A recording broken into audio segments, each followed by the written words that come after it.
Marxist criticism.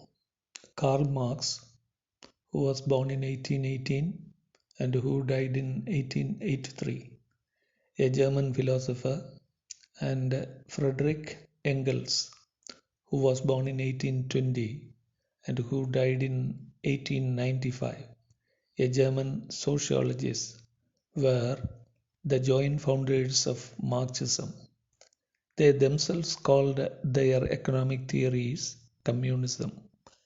They designated their belief in the state ownership of industry, transport, etc., rather than private ownership. They announced the advent of communism in their jointly written Communist Manifesto of 1848. As Marxism is a materialist philosophy, it looks for concrete, scientific, logical explanations of the world of observable fact. It doesn't believe in the existence of a spiritual world elsewhere. The aim of Marxism is to bring about a classless society based on the common ownership of the means of production, distribution, and exchange. Though they did not put forward any comprehensive theory of literature, Marxism stresses that a writer's social class and its prevailing ideology have a major bearing on what is written by a member of that class. In 1905, Lenin argued that literature must become an instrument of the party. So experimentation was banned then. So there were two streams: Engelsian stream that stressed the necessary freedom of art, and the Leninist stream that insisted an art that committed to the political cause of the left.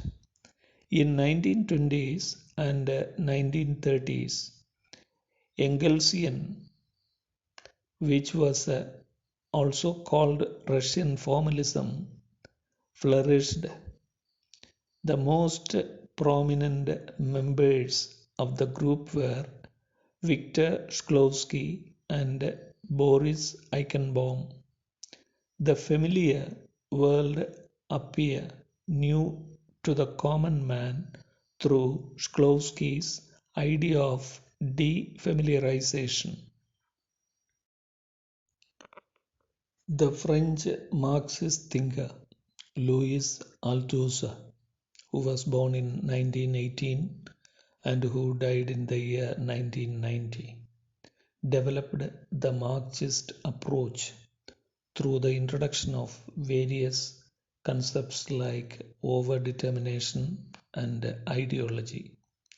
Overdetermination, that borrowed from Freud, refers to an effect that arises from various causes rather than from a single factor. This concept undercuts simplistic notions of one-to-one correspondence between base and superstructure. Ideology is another term of him.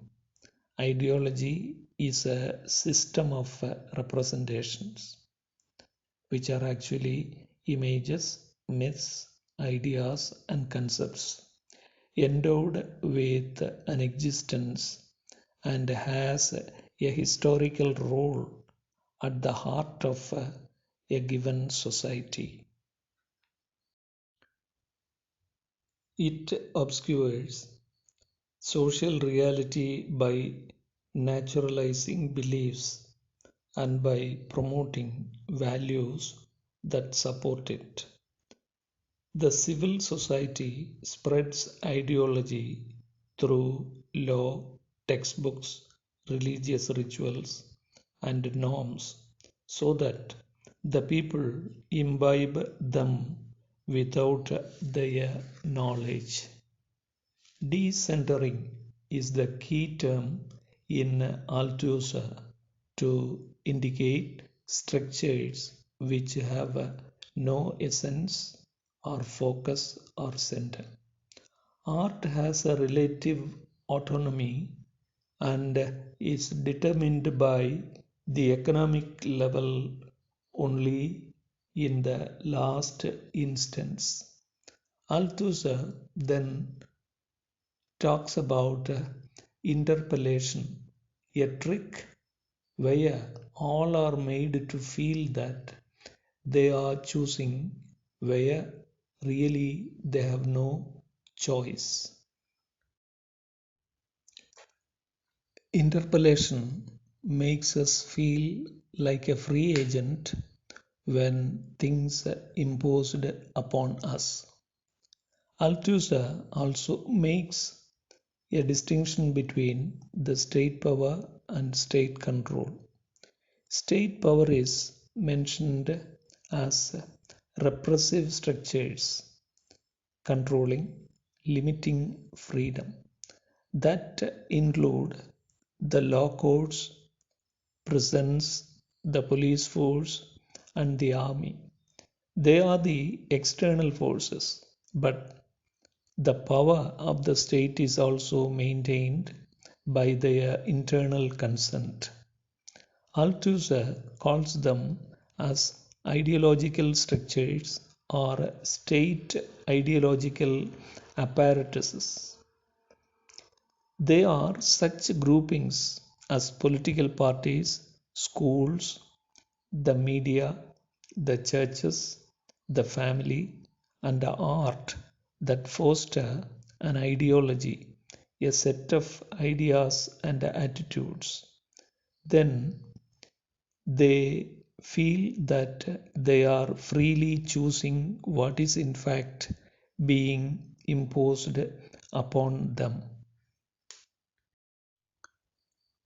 This is where the writers and critics of Leninist stream focused their attention and tried to utilize literature as an instrument of the party.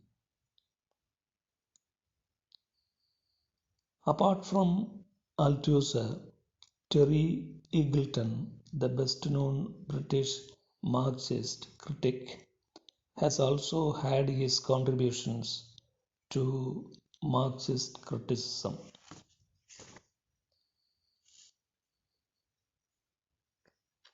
The founder of Italian Communist Party, Antonio Gramsci, who was born in 1861 and who died in the year 1934, was a politician, philosopher, linguist. He introduced the concepts like hegemony and subaltern. Hegemony is the domination of a particular section of the society by the powerful classes. Most often, it works through consent rather than by power. It is the moral and intellectual leadership of the upper class in a particular society. The term subaltern is a collective description for a variety of different and exploited groups who lack class consciousness, but now it is being used to represent all marginalized sections like Dalit, women, and minorities. Marxist criticism emphasizes on class, socio-economic status, power relations among various segments of society, and the representation of these segments.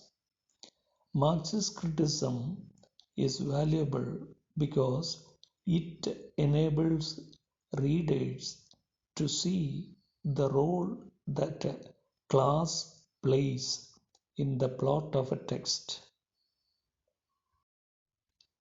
So, Marxist criticism has basically its conflict with post-structuralism and post-modernism. Moreover, it is against psychoanalysis that isolates individuals from the social structure in which they exist. The Marxist critics make a division between the overt surface and the covert hidden content of the literary work, and then relate the covert subject matter of the literary work to basic Marxist themes such as class struggle, the progression of society through various historical stages, such as the transition from feudalism to industrial capitalism. Thus, the conflicts in King Lear is made to be read as being really about the conflict of class interest between the rising class, the bourgeoisie, and the falling class, the feudal overlords. Moreover, they also succeed in their explaining the nature of a whole literary genre in terms of the social period which produced it. But they never discuss the details of a specific historical situation and relate it closely to the interpretation of a particular literary text, like the critics of New Historicism and cultural materialism with an archaeological spirit.